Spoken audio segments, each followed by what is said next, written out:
नमस्कार दोस्तों, आप सभी का हार्दिक स्वागत है आपके अपना चैनल जेपी मैथ्स में। मैं हूं कमल जयपुरी।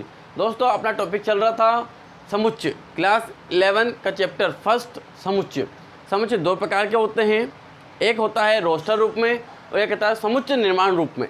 आज उन्हीं दो रूपों को उनके दो रूपों से संबंधित सवाल आज हम करने वाले हैं, जिसके माध्यम से आप प्रश्नावली 1.1 के सारे सवाल कर पाएंगे। ठीक है दोस्तों, यहाँ देखिए सबसे पहला सवाल है आपका कि समीकरण x² + x - 2 का हल रोस्टर रूप में लिखना है।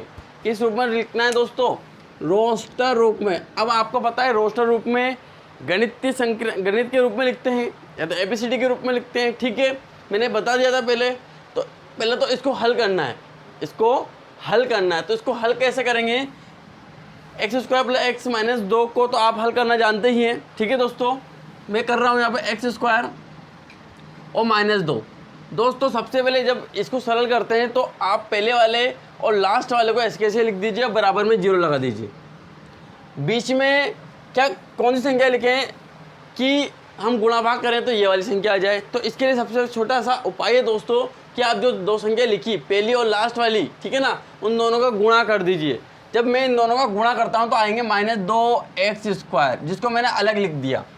ठीक है दोस्तों, अब हमें करना क्या है, इन दोनों का गुणा कर दिया। अब हमें क्या करना है कि बीच में ऐसी संख्या लिखनी है, दो ऐसी संख्या लिखनी है जिनका मैं गुणा करूं तो दोस्तों ये आए, जिनको जोड़ूं या घटाऊं तो ये आए। तो यहाँ देखिए मैं कर रहा हूँ, यह क्या है दोस्तों, प्लस का है, इसलिए आगे भी कौन सा चिन्ह आएगा दोस्तों, प्लस का आएगा। और 2x में से यदि मैं एक x घटाता हूँ, 2x में से जब मैं एक x घटाता हूँ तो आएगा प्लस का x। क्लियर? यदि 2x का गुणा मैं x से करता हूँ तो -2x²। क्लियर? जब मैंने सवाल किया दोस्तों तो मैं यहाँ कॉमन लूँगा x, यहाँ दोनों में से कॉमन क्या आ रहा है, x आ रहा है तो x + 2 कॉमन ले लिया।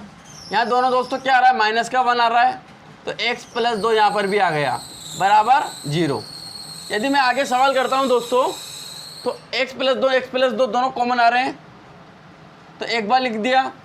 अब यहाँ बचा x - 1 तो आ गया दोस्तों x - 1 बराबर 0। मैं जब इन दोनों को 0 से बराबर लिखता हूँ तो ये आएंगे दोस्तों, ये आएगा x + 2 बराबर 0, तो आएगा आगे x - 2। ये आएगा x + -1 बराबर 0, तो आएगा x बराबर 1। इसको किस रूप में लिखना है? रोस्टर रूप में। तो रोस्टर रूप में आप लिख सकते हैं दोस्तों -1 और -2। ये आ गया इसका रोस्टर रूप। क्लियर दोस्तों? कोई ज़्यादा इतना कठिन नहीं है। प्रश्नावली जो 1.1 है इतनी इजी है दोस्तों कि आप बहुत ही कम समय में इस प्रश्नावली को समझ सकते हैं। ठीक है दोस्तों, कहीं पर भी कोचिंग जाने की ज़रूरत नहीं है आपको। आप केवल यूट्यूब के माध्यम से ही 11 क्लास को पढ़ सकते हैं। आप घर बैठे अभी तैयारी कर सकते हैं। यदि आप मेरे चैनल पर नए हैं तो please subscribe my YouTube channel JP maths. ठीक है दोस्तों, आगे देखिए समुच्चय दे रखा है x एक धन पूर्णांक है। कौन सा है? धन पूर्णांक है। पूर्णांक तो है लेकिन कौन सा वाला? धन पूर्णांक है। और हमें ये वाली चीज़ दे दी है कि x² << 40। रोस्टर रूप में लिखिए। किस रूप में लिखना है? रोस्टर रूप में। ठीक है, रोस्टर रूप का मतलब हमें गणित में लिखना है या ABCD में लिखना है। हमें तो इस चीज़ पर ध्यान रखना है, x << 40 है, x² << 40। तो यहाँ इसका मतलब यह है कि x जो है, जो भी संख्या रखूँ उसका जो वर्ग है वो 40 से छोटा आना चाहिए, वहाँ तक ही अपना रोस्टर रूप लिखाएगा। जैसे मैं 1 का स्क्वायर करता हूँ, 1 का स्क्वायर कर रहा हूँ, कितना आएगा 1। 2 का स्क्वायर कर रहा हूँ, कितना आएगा 4। 3 का स्क्वायर कर रहा हूँ, कितना आएगा 3 3 9। 4 का स्क्वायर कर रहा हूँ, कितना आएगा 4 4 16। 5 का स्क्वायर कर रहा हूँ, कितना आएगा 5 5 25। 6 का स्क्वायर कर रहा हूँ, कितना आएगा 6 36। 7 का स्क्वायर कर रहा हूँ, कितना आएगा 49। ये तो 49 40 से बड़े हो गए, तो इसका मतलब हम यहाँ तक नहीं करेंगे, केवल कहाँ तक रखेंगे? 36 तक। तो हमें रोस्टर रूप में क्या लिखेंगे कि हमें क्या क्या मिला? 1 2 9 1 3 1 2 3 4 5 और 6 तक ही हमें मिले हैं। कहाँ तक मिले? 1 2 3 4 5 6 तक मिले हैं, जो कि एक धन पूर्णांक है। ठीक है, ये आ गया इसका रोस्टर रूप। इसका रोस्टर रूप में कैसे लिखा ऐसे कि 1 का स्क्वायर किया 40 से छोटा, 2 का स्क्वायर किया तब भी 40 से छोटा, 3 का स्क्वायर करने पर भी 40 का छोटा, इधर 4, 5, 6 का स्क्वायर किया तो वो भी 40 से छोटा है। लेकिन जैसे 7 का स्क्वायर किया हमने गुण 50 आया जो कि 40 से बड़ा गया, इसलिए हम उसको नहीं लिखेंगे। कहाँ तक लिखेंगे 6 तक, और ये रोस्टर रूप में आ गया। इतने ईजी सवाल है दोस्तों, बहुत ईजी है, 1 नंबर के सवाल है और 1.1 बहुत ईजी है, आप आसानी से कर सकते हैं। यहाँ देखिए अब रोस्टर रूप के सिवाय यदि हमारे पास दो, मैंने पहले बताया था समुच्चय 2 प्रकार के होते हैं, एक रोस्टर रूप में लिख सकते हैं, एक समुच्चय निर्माण रूप में लिखते हैं। तो अब आया हमारे पास समुच्चय निर्माण, ठीक है ना। समुच्चय निर्माण रूप में कैसे लिखते हैं, यहाँ देखिए कि हमें हिंदी लिखनी होती है। क्या लिखनी होती है? हिंदी लिखनी होती है। किसी ए से लेकर जेड तक को, किसी एक वर्ड को हमें समुच्चय मानना पड़ता है, ठीक है। मैं आगे बताऊँगा कैसे करेंगे। कि समुच्चय ए, ये देखा दे रखा ना ए, तो यहाँ भी हम ए लिखेंगे। हमें दे रखा है तो हम भी क्या लिखेंगे, समुच्चय ए को इस प्रकार से लिखेंगे। यहाँ हिंदी लिखना पड़ेगा हमें, ठीक है ना। समुच्चय ए 1, 4, 9, 16, 25 को समुच्चय निर्माण रूप में लिखिए। तो क्या करना है हमें, यहाँ देखिए सबसे पहले इस चीज़ को समझिए, ये चीज़ क्या है।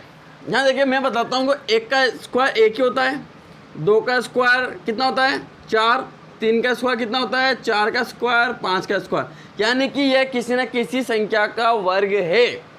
और किसी न किसी संख्या मतलब प्राकृत संख्या, ठीक है। तो यह एक प्राकृत संख्या का वर्ग है। तो यहाँ हम क्या लिखेंगे हिंदी में, समुच्चय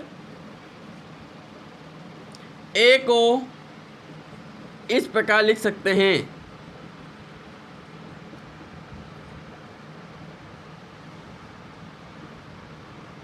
किस प्रकार लिख सकते हैं, इस प्रकार लिख सकते हैं कि ये a बराबर x डॉट x, यहाँ x डॉट x के सिवा आप y dot y, z dot z, c dot c, ये आपके ऊपर है, ठीक है दोस्तों, उसी को अपन मानेंगे, ठीक है। x डॉट x, ठीक है ना। x डॉट x क्या है, एक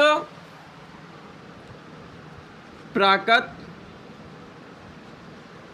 संख्या का वर्ग है।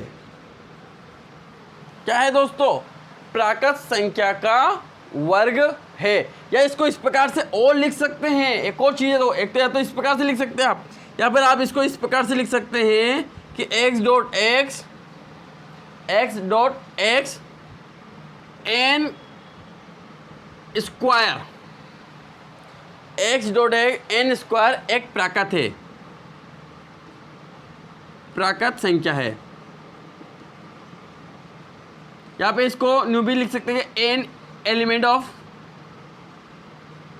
n, क्योंकि n क्या होता है, प्राकृत संख्या का ये बताता है, ठीक है दोस्तों।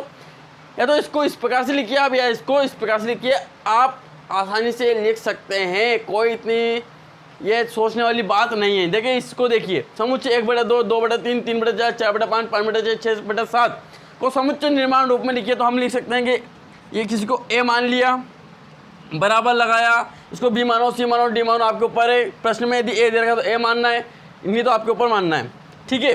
यहाँ देखिए क्या लिखा है, x डॉट x, यहाँ क्या है, अपन ऊपर n मान लें और नीचे देखो, ऊपर देखो 1 है, 1 में यदि एक और जोड़ेंगे तो कितना आएगा, 2 आएगा, नहीं आएगा, 2 है, 2 में 1 जोड़ते 3 आएगा, नहीं आएगा। तो ऊपर वाले को अपन क्या बना n, तो n + 1 होएगा, नहीं होएगा, होएगा।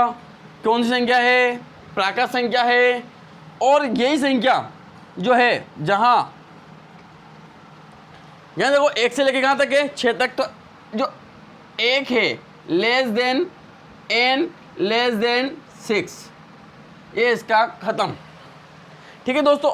इस जो मैंने बताया है इससे समझ आप, यदि आप प्रश्न वाले 1.1 के सारे सवाल करोगे तो आसानी से सारे सवाल कर पाओगे।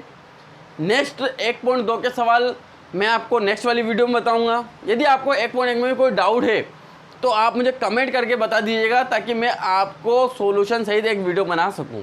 धन्यवाद।